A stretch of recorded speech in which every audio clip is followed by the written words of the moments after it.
one thing when I gave him just. Yeah. So Mike, everyone please stop the cell phone for the meeting so that they're on silent. At this time, I'd like to have Reverend Curtis L. West Jr., presiding elder of the Seaport District of the Christian Methodist Church, render the invitation.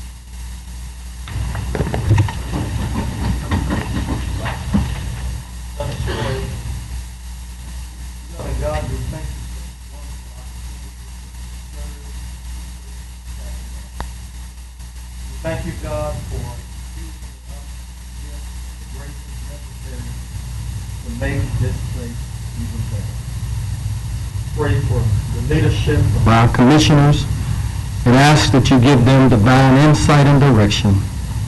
Help us to always remember that we must look out for the good for everyone. And I pray, God, that you will help them to do just that. We love you and we appreciate this opportunity to serve your people. Bless us now in this meeting. In Christ's name we pray. Amen. Amen. Before Reverend West take his seat and we be seated, if we would, I'd like to render some honor and have us to all pray for the victims in the Tucson, Arizona shooting. The six that were killed, Mr. John Rowe, 63, U.S. District Judge. Christina Taylor Green, a 9-year-old, 9/11 baby born on 9/11, and an aspiring politician. Gabe Zimmerman, 30, Director of Community Outreach for Representative Gifford. Phyllis Sneck, 79, retired. Darwin Stoddard, 76, pastor. Dorothy Morris, 76, retired homemaker and secretary. The injured, Gabrielle Giffords, U.S. Representative. Pamela Simon, 63, Representative Giffords, Community Outreach Director. Mavanelle Stoddard, 75. Greg Morris, 76, retired. Randy Gardner, 60. James Eric Fuller, 63, Signature Collector for Political Initiatives. Bill Badger, 74, former military pilot for Army National Guard. Ronald Barber, 65, Representative Giffords Office. Susan Hillman, 58. Mary Reed, 52. Kenneth Dorosky, 63, retired. Kenneth Vita, 75, retired Vietnam veteran. Let us all wish them well and pray for them in our own ways as we go throughout this day. At this time, I would like to ask Carol Michelle, past commander of American Legion Post 14, to come forward and lead us in the Pledge of Allegiance. And before Carol leads us in the pledge, he's going to give us a protocol in reference to the proper saluting of the flag. First, Mr. Jefferson, I want to thank you for the privilege and the invitation to come and to lead this group in the Pledge of Allegiance. I wish you and all the members of the Caddo Commission great success and good luck during this coming year. I pray that God will fill you with wisdom and discernment, that you might lead the citizens of this parish into paths of righteousness. And now I'd like to inform the group that the 110th Congress of the United States... If you would, just talk into the mic. They have you on camera. They can see you. Okay. Yes. There you go. The 110th Congress of the United States enacted a new law with regards to respect and rendering proper courtesy for the flag protocol. Prior to the change of the law, all citizens that were non-active duty were required to stand and hold a hand over the heart whenever they sang the national anthem or recited the Pledge of Allegiance, whenever the flag passed by in review. The 110th Congress enacted a law that says that all veterans, all active duty military, all veterans shall render the hand salute whenever the national anthem is played or the Pledge of Allegiance recited when the flag passes in review. And so, and they said that all other citizens shall stand with their hand over the heart at attention. And if a person is covered, they shall remove their cover, hold their hat over their heart, and recite the Pledge of Allegiance or sing the national anthem. Military people, whether covered, or military veterans, whether covered or uncovered, shall render the hand salute. So if you are a veteran in this group today, you have the privilege of either rendering the hand salute or standing with your hand over your heart. If you would now, please follow me in the Pledge of Allegiance. I pledge allegiance to the flag of the United States of America and to the republic for which it stands, one nation, under God, indivisible, with liberty and justice for all. God bless you all. Thank you, Cal. Are there any agenda additions?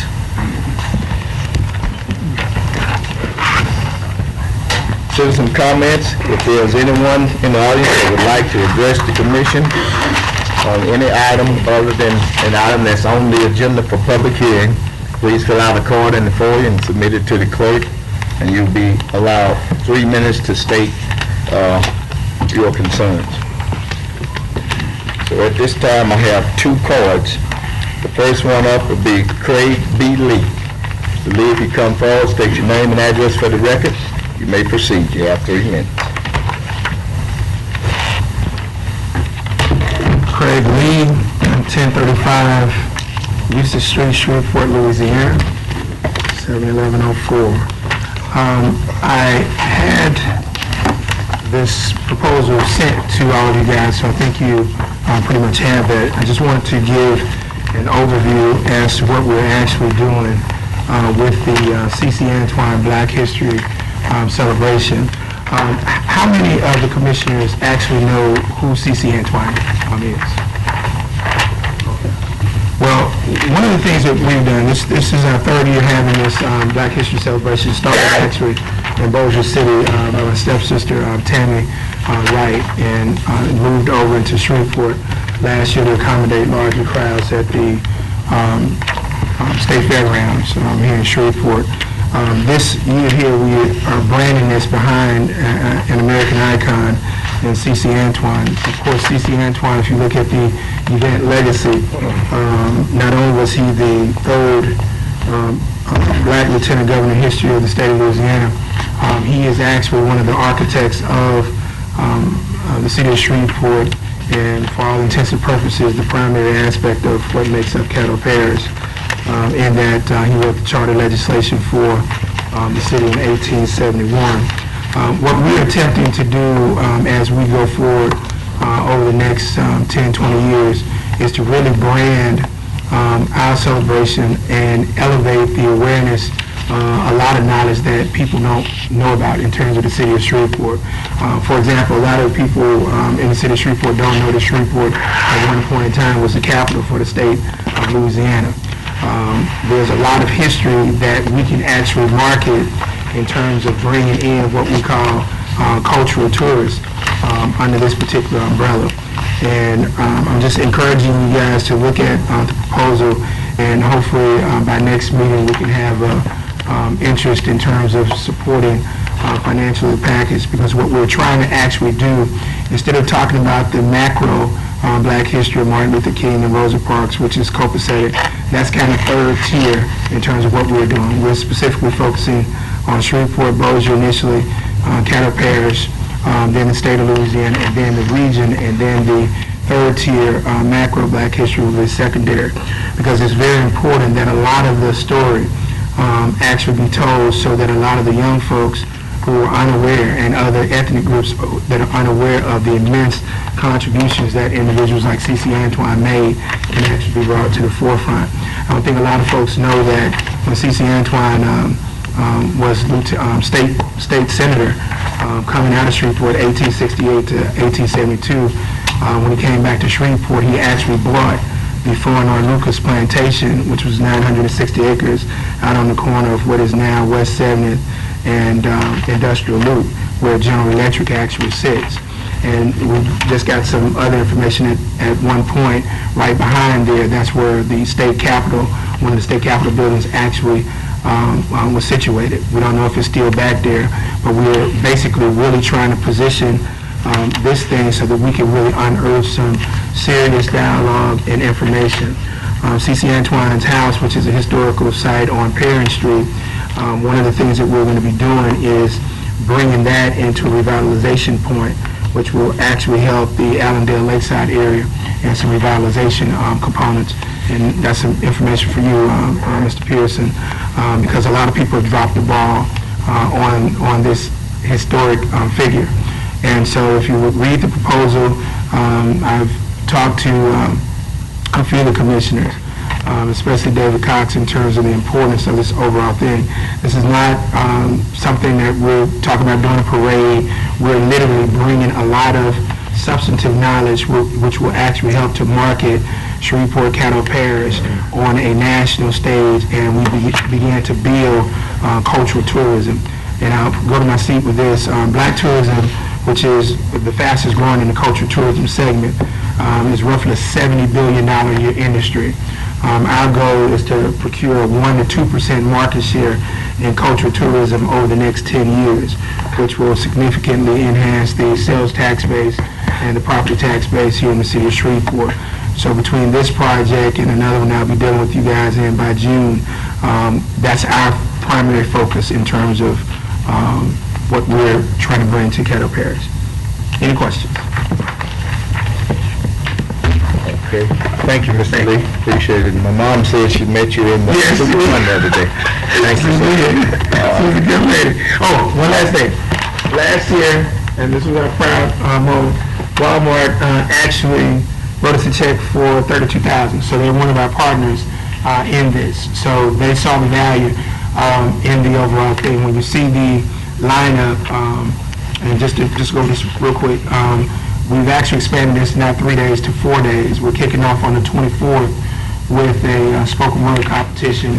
On the 25th, we're having a arts and culture benefit concert that's going to give scholarships to students at the 4 low-performing Caddo Parish schools, Fair Park, Booker T. Washington, Green Oaks, and Woodlawn. And then that Saturday, we're going to encourage everybody here to come out and participate in 2K Health Walk. We're going to have a big health and wellness fair from 8 until 11, and then the main festivities. And then Sunday, we'll be making the dedication at the park in Allendale. Hold on a minute, we have a couple of questions. Mr. Cox? Mr. Lee and I had a conversation a while back, and I understand he's been out of town or had some family problems, and my prayers are with you. I can honestly say that this group has their stuff together, and I will be going over some things with commissioners as the months come up, and would like for y'all to take a close look at this. I think it's well worth it, and something that we like to get behind good projects.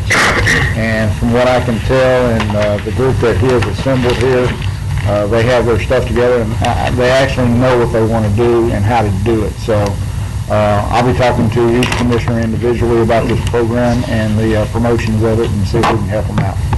Thank you, Mr. Lee. Thank you, Mr. President. Smith? Can y'all believe it, Mr. Lee, that I used to hug his neck with his little boy? Why? And now when I see him, I can't even get my arms around him. I can find that interesting. I've had it for a long time. Way back. Yeah. Way back in the gap. We still hug, though. Thank you, sir. Okay, Ms. Bowman? Yes, Ms. Blake. I can recall last year, and I think it was also the year before, the service station, Commissioner Epperson, corner of West 70th. West 70th, and across from that cemetery. From G. Have you all been in touch with them, because they usually put on projects or whatever in reference to this, mainly because of where they're located? Well, we're actually going to get in touch, because we were out at the cemetery a few weeks ago, and I'm glad that you mentioned that, because any of the, and I'll tell you how this actually started. Dr. Hicks's son, Mike Hicks, he mobilized a group of young African-American males a couple years ago, and they wanted to unearth the history of C.C. Antoine. And so they kind of disbanded. So before we titled the project after, we wanted to get confirmation that it was okay. And this also is a genealogy project because we're bringing some of his relatives to the table. So any group that's actually paid some tribute, Bethlehem Cemetery, where his headstone is at, which one of the things we want to do is actually replace that headstone, because C.C. Antoine was a captain and commander in the Union Army in the Civil War. And I mean, this guy is actually phenomenal. We celebrate a lot of stuff, and this has nothing to do against Martin Luther King. But when you have individuals in your own city, in your own parish, in your own state, that have done so much to lay the foundation. As a matter of fact, Councilman Bowman, Commissioner Bowman, C.C. Antoine was actually the architect of the first mayoral city council form of government. Hill Huckabee was not the initial. Actually, the city of Shreveport operated in a mayoral city council form of government up until the change was made to go to a mayoral commissioner form of government. So this guy was really an architect in terms of a lot of what has going on. So we'll get in touch with the gas station. We have sponsorship proposals for anybody that wants to be affiliated with the package, and especially Bethlehem Cemetery, because we don't know what actually happened to his head site. That's a lot of the genealogy research. We've actually already found out, because the internet didn't have what his actual birthday was. My cousin, who was a genealogist, and one of her colleagues for the state of Texas, they've already participated with us. We know he was born September 10th, 1836, and died September 21st, 1921. And those are essential because even on his headstone that's out there now, they don't even have his actual birthday. So we've already gotten a lot of interest in Texas about this particular icon. And so we'll definitely get in touch with that gas station. Okay. They're involved. All right. Thank you, Mr. Lee. Thank you. Okay. Next, I have Mr. John B. Lavasser. Come forward, please, sir. State your name and address for the record. You may proceed. John Lavasser, work at 2408 East 70th Street at the LSU Ag Center, which you all are familiar with, and glad to be here today. It won't take but a minute of your time. In front of you, you have an LSU lawn and garden calendar. It's just a little thank you to tell you we're still working out there and doing some things. It has research-based information on each month on some tips that may help you in your little gardening projects around your house. Just something to make you think about us when you see that calendar. I also brought a lanyard for Mr. Lyndon Johnson. He has a daughter in 4-H at Caddo Middle Magnet, so we have a little extra tie with him, and I know nowadays everybody has to have school name tags and things on their IDs, and so that may help her. I brought these just to say that we're working hard over there for you guys. We have a huge 4-H enrollment again this year. We'd like to increase that. If you have any ideas or you see someone at a school that wants 4-H as part of their programs that they offer, we'd be glad to visit with those principals and try to get into those schools and get things going. So I don't have a whole lot for you today other than that calendar. Not near as good as the cookies we bring, but we want to say thank you for what you do for us. And if y'all have any questions of me, I'd be happy to answer any. I just came just to tell you we're working for you, and don't forget about us. Thank you. Any questions? Okay, thank you, sir. Appreciate you coming. Just another note, anyone that wishes to address the commission about items that are on the agenda for public hearing today, you will have a cumulative total of 15 minutes if you decide to address for or against an issue. Okay, that ends all of the citizen comments. Next item, Mr. Clerk. Special resolutions, we have none, so we move to communiques and committee reports. Mr. President, we have two documents that we left at y'all's station today. A letter from Sheriff Prater indicating the underage alcohol sales inspection that was recently done and the results of that. And the second document comes from Senator Landrieu informing us that on our appropriations request for 2011, things are on hold, so we didn't sure we'll response back from that yet. So those two documents at your station, and that concludes my report today, sir. Any questions of Mr. Smith? I think committee report, I think all of you were there. We're still working on our noise ordinance, and Mr. Epperson and I will get together along with Mr. Grubbs, and we'll get back together and see if we can get this thing wrapped up quickly. Thank you, sir. Ms. Bowden? Yes, sir. In reference to the communications that we received from Mr. Wilson, Yes, ma'am. and of course, you just recently appointed me to chair that committee, and would like to know, in reference to the ordinances that's already in place in reference to ABOs and those type of things, and for as calling a meeting in order to review those and to discuss these issues. Right. I was going to bring that up on the comments as soon as you see fit. I think we need to get working on that and develop a policy. That's one of the first priorities we need to address. So it's at your calling as soon as possible. Okay. And one other question. Does being a captain in the ROTC fall under those same principles that he just mentioned? I would think so. My son's in the ROTC, and I tell him to always run to those things, because that way you're getting the proper military training, and that's what they're doing. They're basically military training. So let's teach our young children the same thing. Thank you. Okay. Mr. Cox? After this meeting, I would like to ask that the animal control meet me after the meeting. We have a problem. Mr. Mark Fletcher has emailed me a small problem that we have, informing me that he has a problem with a animal next door to him, and the owner is a Shreveport police officer. And I want to take care of this, and before it gets out of hand, which he's been dealing with this for about 6 to 8 months now, and this needs to be taken care of. Also, I need to find out who is our, for property standards problems out in the southern part of the parish, as far as the district, the officer that handles that part. Constable? Yes. I need to find out the constable in the southern part of Caddo Parish. Thank you. Okay. Mr. Dominique? I just had one thing.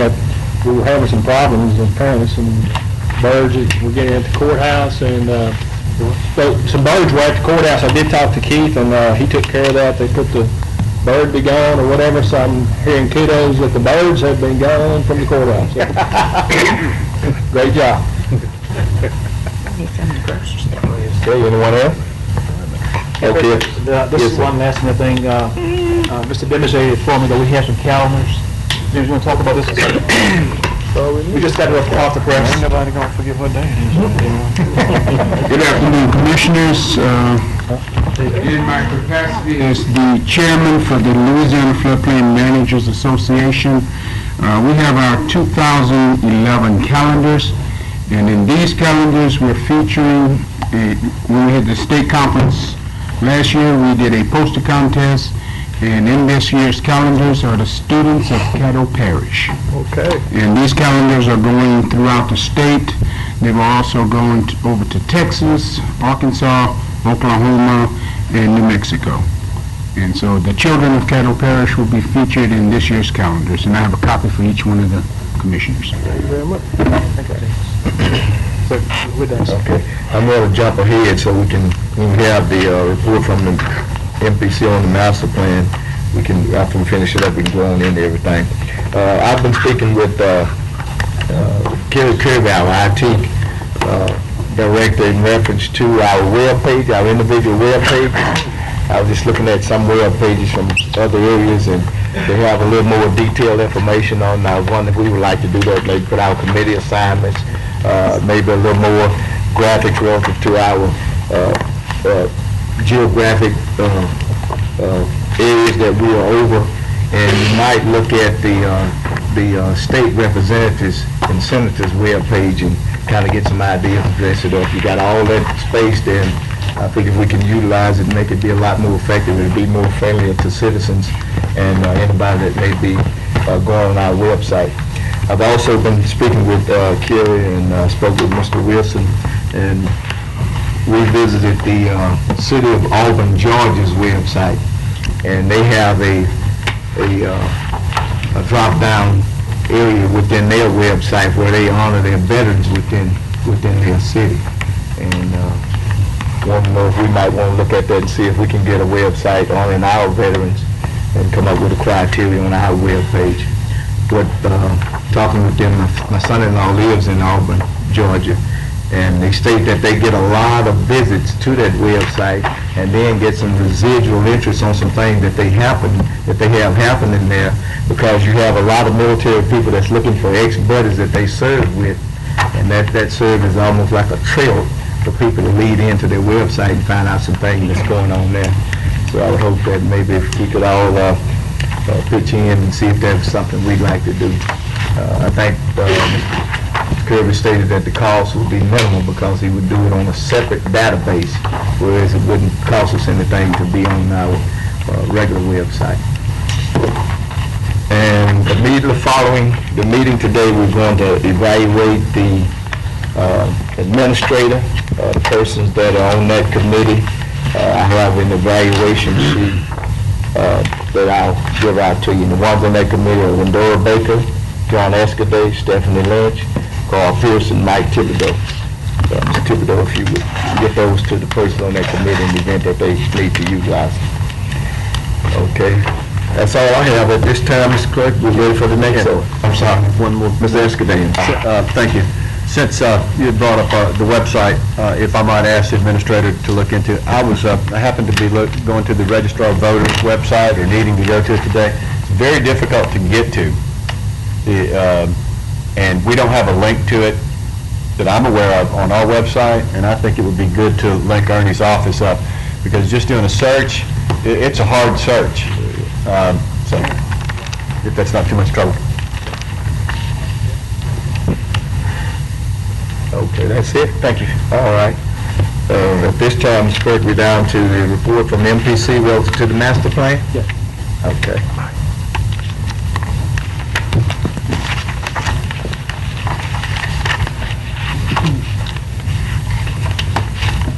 Well, I'd be glad to know that my first intention is to keep this very brief. A couple of reasons for that. One is I want to leave plenty of time for questions.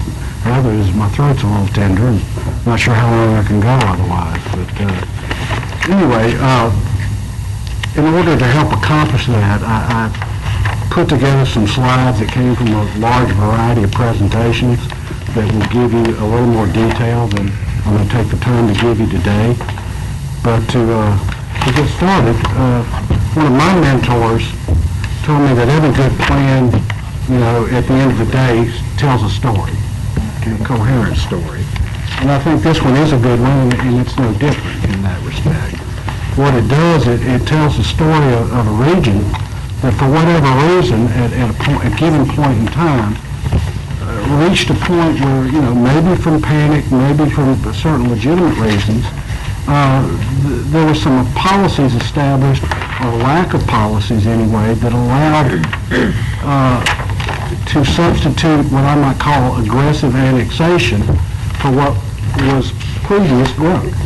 We reached a point in time where the community wasn't growing at all, and for whatever reason, in order to generate revenues to either accomplish certain things or to preserve what you had, we instead annexed very aggressively. The purpose of this story is not to necessarily figure out with any great detail about who did things wrong or whatever. The plan instead talks about how you correct that and how you reach what you want to do going forward. And that's pretty much what we have here. It's not a prediction. It's not a forecast. What it does, it established a vision which was surprisingly very consistent throughout this community of what people wanted to do. We've always thought of ourselves, and I think we have always been, very, very diverse in this community, regardless of how you evaluate it, whether it was culturally or racially or whatever. We've always been very diverse, and that's always been a very positive thing. And one thing that was surprising to me is that despite all that diversity, there wasn't a whole lot of difference in opinions as to what we needed to do and what we were trying to accomplish at the end of the day. So what this plan does basically is tell you, what path you might take to accomplish what you're trying to accomplish and make Shreveport look like you want it to look like at some point in the future. Once again, it's not saying, that this is what you will look like based on, following these recommendations. It's just telling you that the citizens say this is where they want to get to, and here's how you might do it. Now, here's the good news. We've been blessed with a fortunate amount of opportunity and potential to accomplish those things. Despite the fact that we kind of took the attitude for almost 30 years now that everybody can develop in a pattern however they want to, okay, without any, real concern about the consequences of doing so. We really, in essence, we have way too much land. We have more land, that's being developed and taken care of by the public than we can afford to have. So, what are we going to do to solve that? Well, two things. One is that we need to aggressively capture growth, something that we haven't been doing. Okay? Now, the region has been experiencing growth, but Caddo Parish hasn't really experienced much of it. And the city of Shreveport has experienced almost none of it. So that's one thing we have to do.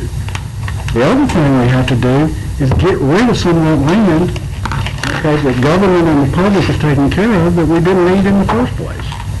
One of the strangest things, and I think Mr. Smith may be able to verify that we used to hear in front of the Planning Commission is people with rezoning proposals that act like this is the last piece of land in Shreveport that will accomplish something that we desperately need and that there's no other alternatives. Well, I can promise you that nothing could be further from the truth. We got more land than we know what to do with. And one of the things we need to start doing is turning it back into a situation where we can sustainably maintain it. In other words, if we got neighborhoods that never should have been built in the first place, maybe we ought not to be spending public money to preserve them. And I think you're stretching it by calling what we're doing right now preserving it. Now, the bottom line is everybody wants to live in what's referred to in the document as a neighborhood of choice. Okay? We can eliminate the blight, and one of the ways you do it is to simply turn it back into the open space that it originally was. To preserve, the point being that if you live in the outreaches of Caddo Parish, you probably don't want your community looking like Highland. It never should have been developed in that pattern in the first place. And that there are incentives and simple matters that you can take to preserve the rural character of Caddo Parish and make sure that it is what it should have always been in the first place. Like I said, there's a lot more detail in the handout I gave you, maybe a little more specific, and of course there's an awful lot more detail in the document you've already been provided. So I'd like to kind of reserve as much as I could of the time to answer the questions.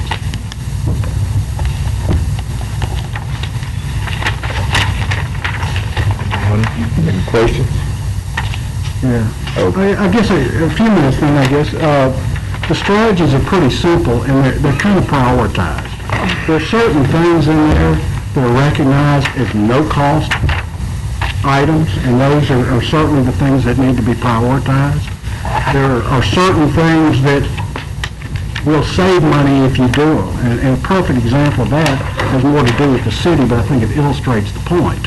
There is no asset management system for the city of Shreveport, so they very often make bad decisions on something as simple as, how many trucks to buy and when to buy them and how often to maintain them and things like that.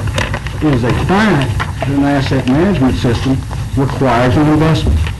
It's an investment that will pay off in a very short period of time and will reap profits or cost savings from that point thereafter. That's one of those things that even though it requires an outlay, you can't afford not to do it. And those are the kind of things that are identified and prioritized in the plan.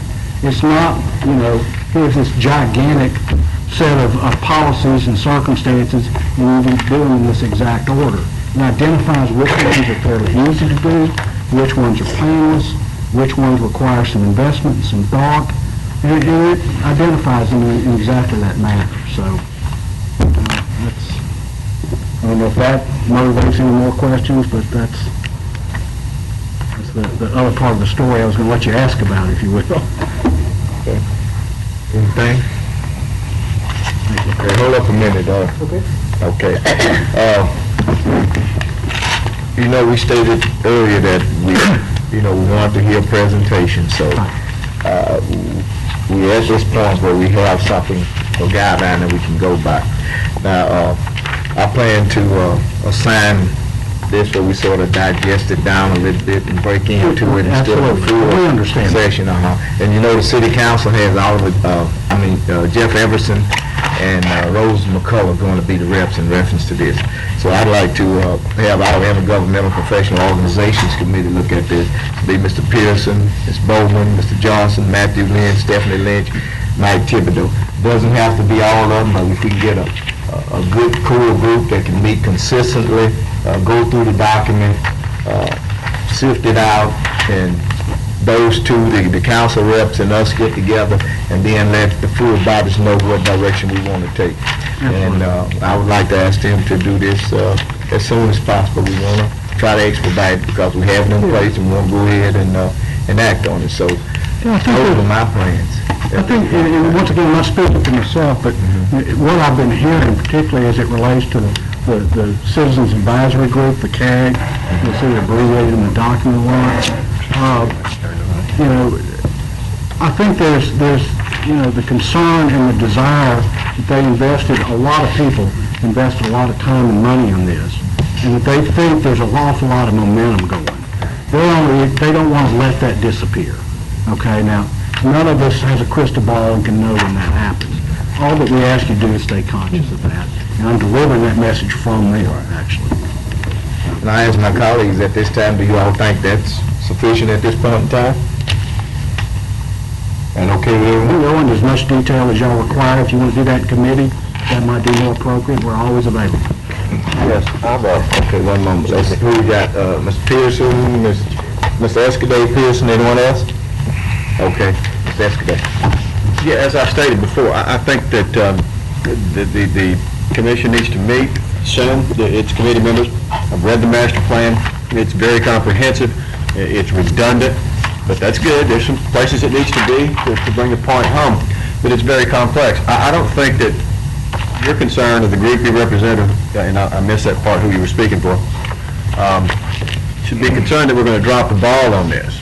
I mean, this, you were given to go ahead and asked to do this, but, this is the city's ball and it's Parish ball. We're not going to drop the ball on it.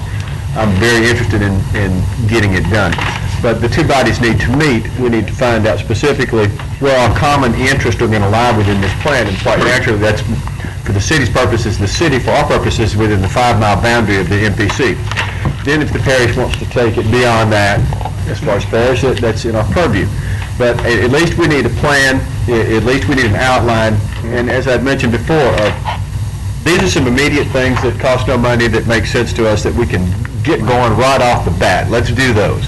Second level priority. Here's some intermediate things that we can do with relatively little to no cost that are not requiring a lot of ordinances or things to be passed. So, we can get the momentum on it, but we need a little bit of time to digest it. And I feel like, and it's just a feeling, I'm not criticizing, that, we're being pushed to say to you guys, basically, here it is, run with the ball. I'm not willing to do that, because ultimately, at the end of the day, if we don't do anything with this, nobody's going to come to you or Mr. Kirkland or anyone else and say, y'all dropped the ball.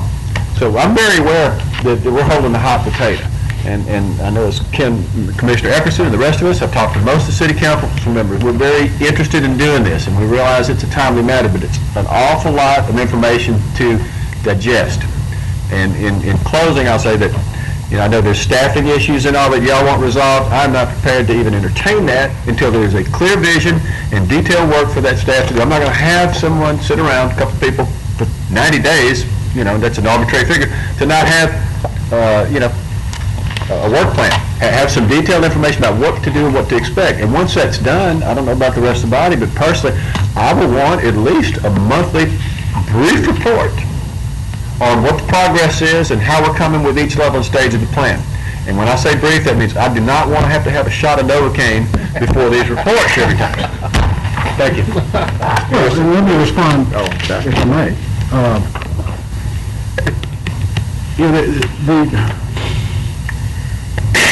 The group I was talking about, their biggest fear, okay, as should be yours, is the fact that we've accomplished something that ends up, quote, on the shelf. There's two ways of accomplishing that. One is to ignore it and just say, okay, we're done. The other is for you guys to rubber stamp something that you don't understand what it is you've approved and embrace it. So I agree with you. The absolute worst thing you could do is just rubber stamp this thing and arbitrarily say, okay, well, the citizens have spoken, we promised to do, although we're not exactly sure what the hell we're promising. So I tend to agree with you.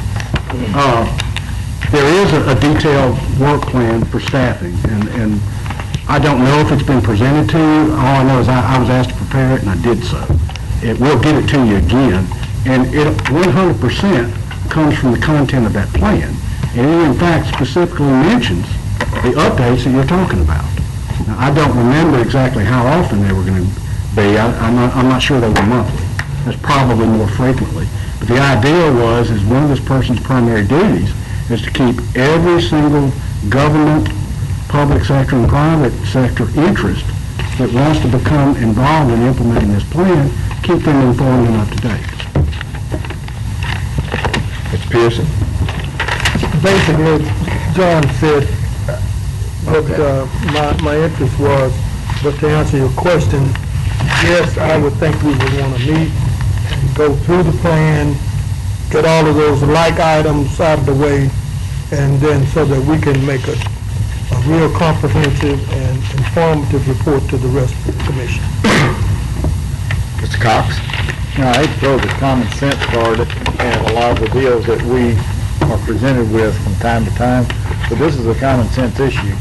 We have to get everybody that's involved, from the city to the parish to the private sector to the citizens that call Caddo, Parish, and Shreveport home. And if we don't do that, well, yeah, it's going to get on the shelf and sit there. We're not willing to do that. I'm not willing to do that, and I've already given a lot of time and effort to the master plan. So I agree with not only the MPC, with Mr. Escaday, is that we get everything out in front. We let everybody know where we're going, how it's mapped out, from the time that we start to the time we finish, because this isn't going to be done in a year. Understand. This plan is wide range from 2 years, 5 years, 10 years down the road. So It's a 30-year plan, but one of the things that's inherent in all good plans, as is any successful business or government entity, and that's the need to constantly reevaluate where you are. exactly. And that's built into this. It's 30-year plans are really constant plans. Without a plan, we don't know where to go. Thank you. Okay. All right, well, we thank you. Appreciate you. Next order, Mr. Clerk.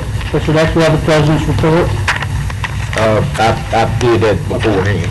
Next, we move to adopt the minutes of the regular meeting held on January the 6th. So moved. Moved by Mr. Escaday, seconded by Mr. Cox. Without exception.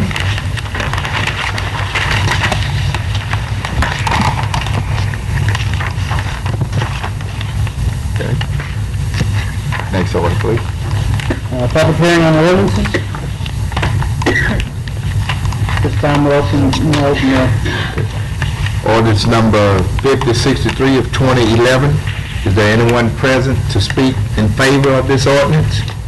Mr. President, may I read it completely, sir? Oh, I'm sorry, okay. Ordinance number 5063, amend the budget of estimate revenues and expenditures of Riverboat Fund in the amount of $30,000 to support the forthcoming Louisiana Police Jury Association Annual Convention. Is there anyone here to speak in favor of this ordinance? Anyone here to speak in opposition? Next ordinance, please. Ordinance number 5064, to amend the budget of estimate revenues for expenditures in the Riverboat Fund in the amount of $40,000 to provide matching funds for the construction of a CCA Head Start Center in the town of Wells City. Anyone here to speak in favor of ordinance number 5064? Anyone here to speak in opposition? Next ordinance, please. Ordinance 5065, to rescind the subdivision of Reed Lane subdivision, Unit 2, in the parish of Caddo. Anyone here to speak in favor of ordinance number 5065? Anyone here to speak in opposition? Okay. Ordinance 5066, to revoke a portion of the dedication of unnamed road located in Northwood Hills subdivision. Anyone here to speak in favor of ordinance number 5066? Anyone here to speak in opposition? Okay. Ordinance number 5067, to revoke the dedication of unnamed road located in the Beaver Nest subdivision, Unit 2. Anyone here to speak in favor of ordinance number 5067? Anyone here to speak in opposition? Okay. Ordinance number 5068, declaring certain adjudicated properties to be surplus and authorizing the parish administrator or designee to sell with tax interest therein. Anyone here to speak in favor of ordinance number 5068? Anyone here to speak in opposition? Okay. Ordinance number 5069, amending the budget of estimate revenues for expenditures for the oil and gas fund and the riverboat fund in the amount of $45,000 for the year 2011. Anyone here to speak in favor of ordinance 5069? Anyone here to speak in opposition? Okay. Concludes our public hearing on ordinances and moves to ordinances for final passage.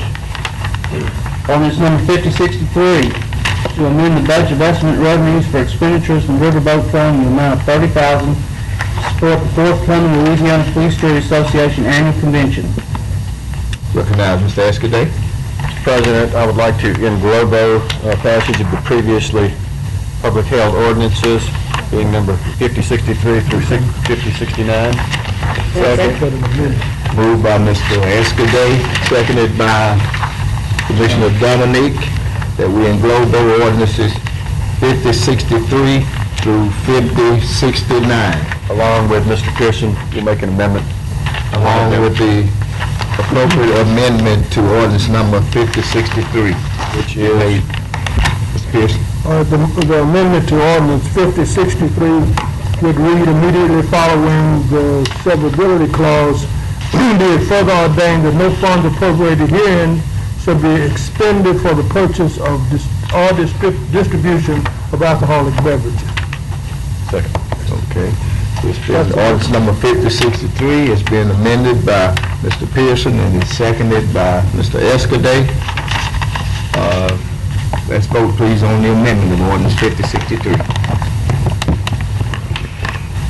Okay, ordinance 5063 is amended. Now we'll vote on all ordinances, including ordinance 5063, as amended through ordinance 5069.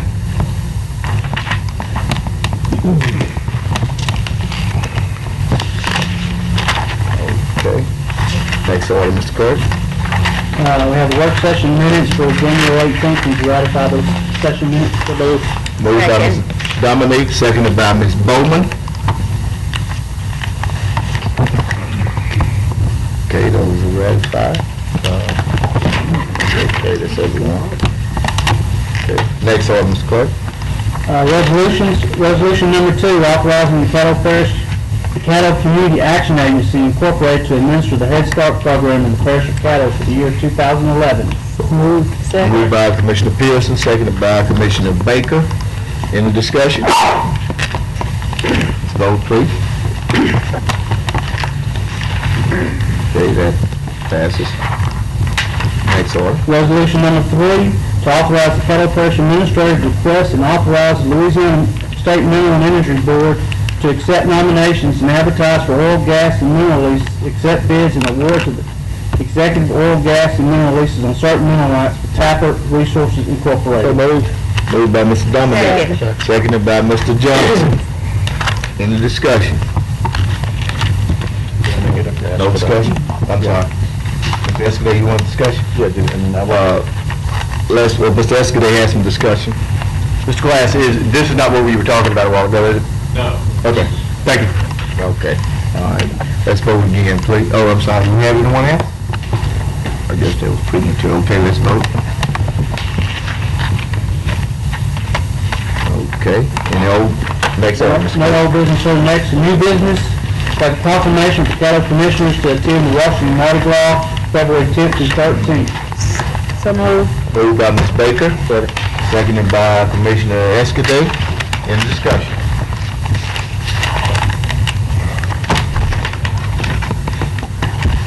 Okay. All right, that's it.